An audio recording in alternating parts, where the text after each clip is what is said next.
Hi hello నమస్తే welcome to Telangana view. మనం ప్రస్తుతానికి గాంధీ భవన్లో ఉన్నాం. ఇక్కడ మన పక్కనైతే ఆమె పేరు చెప్పవసరం లేదు, సంజయ్ రెడ్డి గారు. ఈమె సెర్చ్ చేస్తే చాలు యూట్యూబ్ అంతా కూడా షేక్ అయిపోతుంది. ముఖ్యంగా కవిత గారికి ఈమె కూడా సుమారుగా ఒక 6 to 5 years జర్నీ అయితే చేశారు. ఇద్దరు కూడా చాలా చాలా దగ్గర బంధువులు కూడా, ఇద్దరు కూడా చాలా కలిసి కూడా చాలా బయట కూడా చాలా తిరిగారు. ఒకసారి మేడం గారిని అడిగి నిజంగానే కవిత గారు కొత్త పార్టీ పెడుతున్నారా, అసలే బీఆర్ఎస్ పార్టీలో ఏం జరుగుతుంది, కవిత గారు చిట్చాట్ చేస్తున్నారు కదా, అసలు ఈ చిట్చాట్ వెనకాల ఉన్నది ఎవరు, ముఖ్యంగా కవిత గారు మొన్న రీసెంట్గా రిలీజ్ అయిన ఏదైతే లేఖ ఉందో అసలు ఈ లేఖను ఎవరు బయట పెట్టారన్నది మేడం గారిని అడిగితే తెలుసుకుందాం. మేడం నమస్తే అండి. నమస్తే తమ్ముడు. బాగున్నారా? బాగున్నా, హుషారున్నావు. యువత చెప్పాలి. ఎలా ఉన్నదండి? మీ ఫ్రెండ్ గారు అనొచ్చా, లేకపోతే మీ బంధువు అనొచ్చా, మీ గత బంధువు అనొచ్చా? కవిత గారు ఇప్పుడు సోషల్ మీడియాని అంతా కూడా షేక్ చేపిస్తుంది. ఆమెకు కావాల్సిందే షేకింగ్. ఆమెకు తెలంగాణ ప్రజల గురించి ఆమె ఎప్పుడు మాట్లాడదు. అందులో ఒకటి ఏంటంటే మీది ఒక రాజకీయ వ్యూహం అని. ఆమెది ఏంటంటే ఈరోజు కాంగ్రెస్ పార్టీని అనడానికో లేకపోతే ఇంకేదో, అసలు ఆమె కంట్రిబ్యూషన్ ఏముందమ్మా? ఇవాళ వాళ్ళ ఇంట్లో ఒక ప్రాబ్లం వచ్చింది ఫైనాన్షియల్గా. ఆ ఫైనాన్షియల్ ప్రాబ్లమ్స్ వాళ్ళ father and brother and sister problem. ఇవి తెలంగాణ ఇష్యూ కాదు. లేకపోతే నీకేం ఒరిగిపోయేదేం లేదు, నాకు వచ్చిందేం లేదు.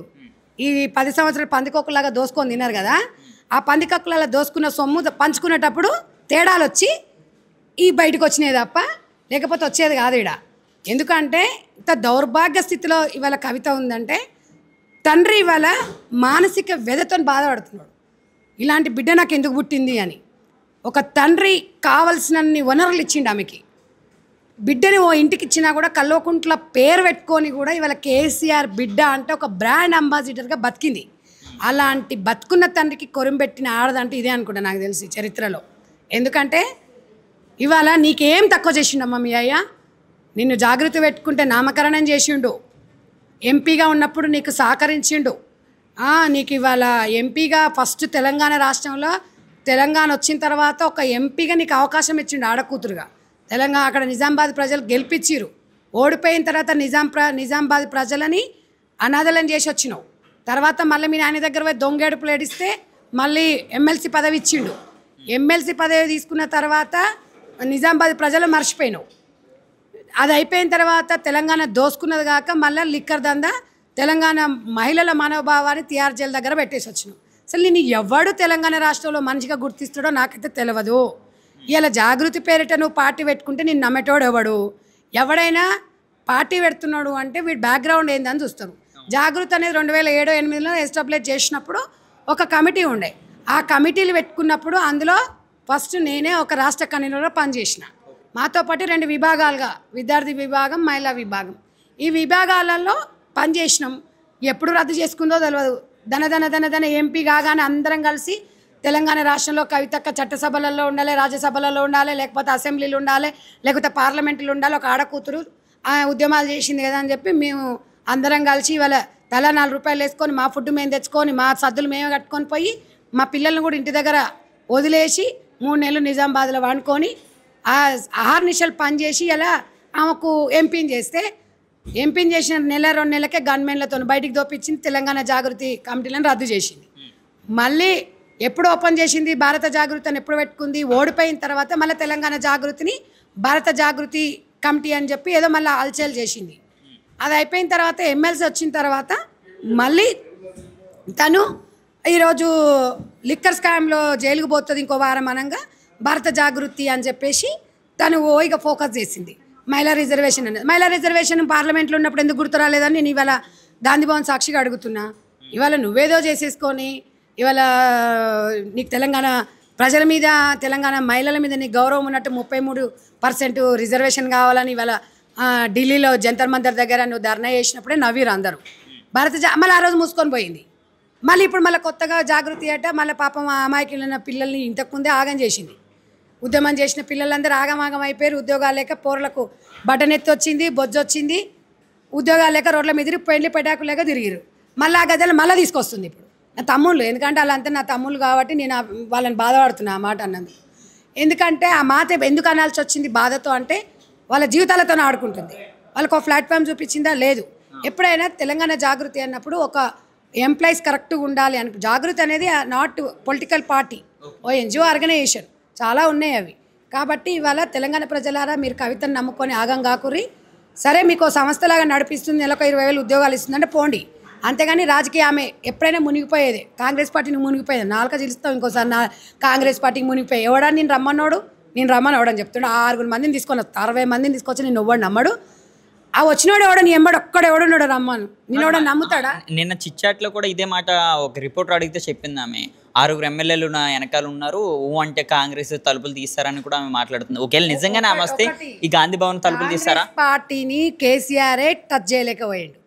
7 మంది ఉన్న వాళ్ళమే ఇవాళ తెలంగాణ రాష్ట్రంలో కాంగ్రెస్ పార్టీ అధికారంలో వచ్చింది. దట్ ఈజ్ రేవంత్ రెడ్డి గారు.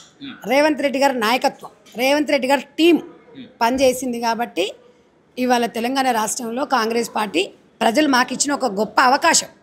మేము అది మేము గర్వంగా ఫీల్ కాము. మేము అంటే వాళ్ళు మాకు ఇచ్చిరని పెద్ద ఏదో కళ్ళు నెత్తికెక్కే విధంగా మేము ప్రవర్తించాం.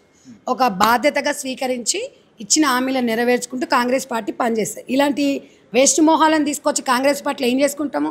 తండ్రినే కాదన్నది, ఇవాళ అన్ననే కాదన్నది, డబ్బు కోసం రిలేషన్నే కాదన్నది. ఏం చేసింది? సరే బీఆర్ఎస్ పార్టీ ఏం చేసి, బీఆర్ఎస్ పార్టీ నువ్వు ఆగం చేసిపోయావు. బీఆర్ఎస్ని తీసుకెళ్లి బీజేపీలో కలుపుతున్నారని కూడా మాట్లాడుతుంది. మేము అప్పుడే చెప్పినాం కదా, ఎంపీ ఎలక్షన్లు అప్పుడే చెప్పినాం. మేము కరెక్ట్ పర్సన్స్ని పెట్టలేదు. ఢిల్లీలో మీ అయ్యో మోడీ దగ్గర మోకరిల్తే నువ్వేమో తెలంగాణ ఆడవాళ్ళ పరువును మొత్తం తీసుకుపోయి ఢిల్లీలో తిహార్ జైల్లో పెట్టింది. ఇక ఎవడో నిన్ను నమ్మేటోడు మళ్ళీ ఏ ఆడది వస్తుందో చూద్దాం జాగ్రత్తలకి చెప్తున్నా కదా. సంతోషంగా ఉచితంగా స్వచ్ఛందంగా అయితే రాదు మేడం. ఒకవేళ నిజంగానే కొత్త పార్టీ పెడితే ఇదే తెలంగాణ రాష్ట్రంలో ఆమెకి ఎటువంటి సీట్స్ వచ్చే అవకాశం ఉంది? ముఖ్యంగా ఆమె వెనకాల ప్రజలు వస్తారా? ఎందుకంటే మాకన్నా మీకు బాగా తెలుసు, ఆమె చాలా పరిచయం కూడా. ఒకటి నేను అనేది ఏంది, పార్టీ నడపడం అంటే పల్లి బట్టాలు నీళ్ళు అమ్ముకున్నంత ఈజీ అనుకుంటుంది కవిత. వాపుని చూసి బల్బ్ అనుకుంటుంది. ఇలా అయ్యంబడుండు కాబట్టి నీకేం కనిపించలేదు. ఇప్పుడు వస్తుంది. నిజంగా నువ్వు పార్టీ పెట్టాలంటే ఫస్ట్ ఎమ్మెల్సీకి రాజీనామా చేసి బయటకు వచ్చినాక నేను వాయిస్ ఇస్తా ఆమె ఏంది అనేది. ఊరికనే మాట్లాడడము పార్టీ పెడతా ఈ బల్పు మాటలు వద్దు. ఎవరిని బెదిరిస్తున్నావు? ఎవడని నమ్మేటోడు 10 ఏళ్ళు ఉన్నప్పుడు సామాజిక న్యాయం ఎక్కడ పోయింది? మీ అయ్యని అడగలేదు మరి? అప్పుడే బయటికి రావాలి. నాకు నచ్చట్లేదు నాయన, నువ్వు చేసే పద్ధతి అని చెప్పాలి. నువ్వు ఢిల్లీలో లిక్కర్ స్కామ్లో నువ్వు తిహార్ జైలుకు పోతే మీ నాయన రాలేదని మీ నాయన మీద కచ్చ పెంచుకున్నావు. మా అమ్మని రాని కచ్చ పెంచుకున్నావు. మీ కుటుంబ వ్యవహారం ఇది. తెలంగాణ ప్రజలకు ఏం సంబంధం? ఇప్పటికే తెలంగాణ రాష్ట్రాన్ని నాశనం చేసిరు. ఇప్పుడిప్పుడే గాడిన పడుతుంది. రేవంత్ రెడ్డి గారు చేయనీరు ఆయన చేయనీరు. అందాల పోటీలు పెడితే మీ బావ రేవుల తాటి చెట్లాగా పెరిగిండు. ఆయన అందాల బామల గురించి మాట్లాడతాడు. ఆయన పక్కన ఇలా బామార్దిని పెట్టుకొని ఇంతకుముందు గతంలో ఇక ఆడపిల్లల పేర్లు మనం ఎందుకు చెప్పాలి? వాళ్ళు నా బ్రాండ్ అంబాసిడర్ అంటివి. అట్లా మేము వాడుకోము. రేవంత్ రెడ్డి గారు ప్రతి ఆడకూతుర్ని తన సొంత బిడ్డలాగా, తన సొంత రక్త సంబంధం లాగానే చూస్తాడు. అందాల పోటీలు అని అంటే కేటీఆర్ లాగా పోలే, డ్రామారావు లాగా. అందాల పోటీలకు ఒకగా తిలకించడానికి దేశవ్యాప్తంగా మన తెలంగాణ రాష్ట్రానికి వచ్చిన కానీ ఆడబిడ్డలను ఆశీర్వదించాలని చెప్పి భార్యతో సహా కుటుంబ సభ్యులతో వెళ్ళిండు. అది మీరు మైండ్లో పెట్టుకోండి రా, మీకు మైండ్ దొబ్బి మాట్లాడుతున్నారు. అదే అట్ ద సేమ్ టైం ఇవాళ ప్రతి రంగానికి, క్రీడా రంగానికి, మహిళలకి ప్రతి ఒక్కరికి పెద్దపీటని ఇస్తున్నారు. ఒక అందాల భామ పోటీలు పెట్టుకున్న రేవంత్ రెడ్డి అంటే ఎవడూ నమ్మడు. ఎందుకు అంటే రేవంత్ రెడ్డి గారికి ఫస్ట్ తెలంగాణ రాష్ట్రం వచ్చిన తర్వాత డ్రగ్స్ రహిత రాష్ట్రంగా మార్చుకోవాలని అనుకున్నాడు. యువతకు యువ వికాస్ ఎందుకు పెడుతున్నాడు? మీలాంటి యువతకి అందరికి ఉద్యోగాలు ఇవ్వలేము. ఓ 3 లక్షలు 5 లక్షలు ఇస్తే ఒక గిట్నే కెమెరామ్యానో లేకపోతే ఈ యూట్యూబ్ ఛానలో లేకపోతే ఏదో పెట్టుకొని ఒక మంచి కార్యక్రమాలు ప్రోత్సహిస్తారు. అలా ఆలోచిస్తాడు ఆయన. ఆయన వే ఆఫ్ థింకింగ్ ఎట్లుంటుందంటే ప్రతి ఒక్కరు బాగుండాలని ఆలోచిస్తారు. మీ కుటుంబంలోనే నలుగురే బాగుండాలి. ఆ సంతోషరావు ఉన్నాడుగా, వాడి గురించి మీరు కొట్లాడుకుంటారు. వాడేమో 100 కోట్లు సంపాదించిండాడు. మరి నువ్వు ఈడ గొడవ అవుతుంటే మీ అన్న పోయి ఆస్ట్రేలియానో ఏదో జర్మనీటో పోయిండు, ఆయన స్విట్జర్లాండ్.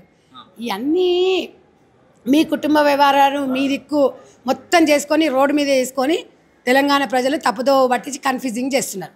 కార్యకర్తలంతా కన్ఫ్యూజింగ్లో ఉన్నారు. ఫస్ట్ వాళ్ళని ఎటువైపు వెళ్ళాలి కాదు, ఏంది తెలంగాణ కోసం ఒక పెద్ద నాయకుడు ఆయన బతికే ఉండు, బతుకున్నా కూడా చచ్చిపోయేటట్టు ఈ కవిత ఇట్లా చేస్తుంది అని బాధపడుతున్నారు. ఎవడున్నాడండి? ఎవడున్నాడు ఒకసారి చూడండి. అలా కుటుంబంలో ఎవడున్నాడు? ఆమెకి ఏం తక్కువైందని బయటకు వచ్చింది ఒక మాట చెప్పురి. నిజంగా సస్పెండ్ చేస్తారంటారా? పని చేయడానికి పదవులు అవసరమా? ఇప్పుడు గాంధీ భవన్లో నేను ఇక్కడ కూర్చున్నా, నాకు పదవి లేకపోతే నేను మాట్లాడలేనా?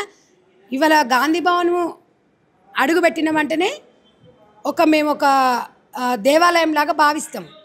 పని చేసేటోనికి పదవులు అవసరం లేదు, పని లేనోనికే పదవులు కావాలి, పదవులు వెంబడబడతారు. నువ్వు చెయ్యమ్మా, మీ దఫర్గా చెయ్యి. మీ నాయన చచ్చిపోయినాక ఆయన వారసత్వాన్ని నువ్వు పంచుకో. బతుకున్న మనిషికి పాడగడుతున్నావు నువ్వు. ఆయన బాధ ఎంత ఉంటుంది? తెలంగాణ ఉద్యమకారుడు ఆయన అంటే అందరికీ అభిమానం ఉంది. ఆయన పేరు నాశనం చేసిన కాంగ్రెస్ పార్టీని మళ్ళీ పేరు తీసిన కాంగ్రెస్ పార్టీ పేరు నాలుగు ఇట్లేస్తే ఇంకొకసారి అసలు ఓడా నేను రాణిస్తున్నాడు. ఎవరు చెప్పారు నీకు? మాకేం అవసరం నీతో? మాకేం అవసరం? మాకేం అవసరం చెప్పారు? 6 ఎమ్మెల్యేలు ఉన్నారు కదా, 60 మంది వచ్చినా కూడా ఆమెను తీసుకోం మేము. 6 ఎమ్మెల్యే ఈమె నమ్ముకురా. ఈమె కంట్రిబ్యూషన్ ఏముందండి? ఈమె నమ్ముకోవడానికి బ్లాక్ మెయిలింగ్.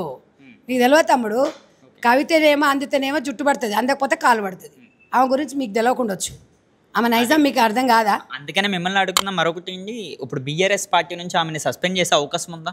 అంటే ఇన్ని ఇష్యూలు జరిగినా సరే ఎందుకని ఇంకెవరో మాట్లాడతలేదు బయటకు వచ్చి? రాజకీయ పార్టీ తొందర పడదు.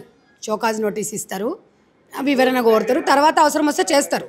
పార్టీకి కొన్ని సరే వాళ్ళ అంతర్గత విషయం, అది కూడా నేను చెప్పాల్సిన అవసరం కూడా లేదు. కానీ కొన్ని సిద్ధాంతాలు ఉంటాయి, కొన్ని మోరల్స్ ఉంటాయి పార్టీలకు. మేడం, మరో విషయం ఏంటి, మీరు కాంగ్రెస్ పార్టీలో ఉన్నారు, బయట చాలా మట్టికి రూమర్స్ అయితే జరుగుతున్నాయి. 2 సంవత్సరాల్లో అది రానున్న ఒక 5-6 నెలల్లో రేవంత్ రెడ్డి గారు పదవి దిగుతున్నారు, మరొకరు సీఎం హోదాలోకి వెళ్ళబోతున్నారు. అంటే ఈ రూమర్స్కి మీరు ఎటువంటి సమాధానం ఇస్తారు? ముఖ్యంగా ఆ రోజు నుంచి పార్టీ గెలవనప్పటి నుంచి రేవంత్ రెడ్డి గారు సీఎం కాదన్నారు.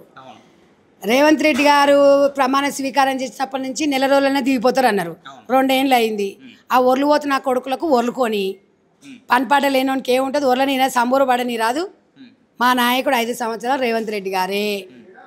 ఇవి మంత్రివర్గం అంతా ఆయన సీఎం అని ఎప్పుడు ఎక్సి పడలేదు. అందరు మంత్రివర్గంతో అన్నదమ్ములలాగానే ఉన్నాడు. వాళ్ళతో పాటే కూర్చుండు, వాళ్ళతో పాటే తింటుండు, వాళ్ళతో పాటే ఉంటుండు. ఆయన ఏక్ నిరంజన్ అని ఎప్పుడు లేడు.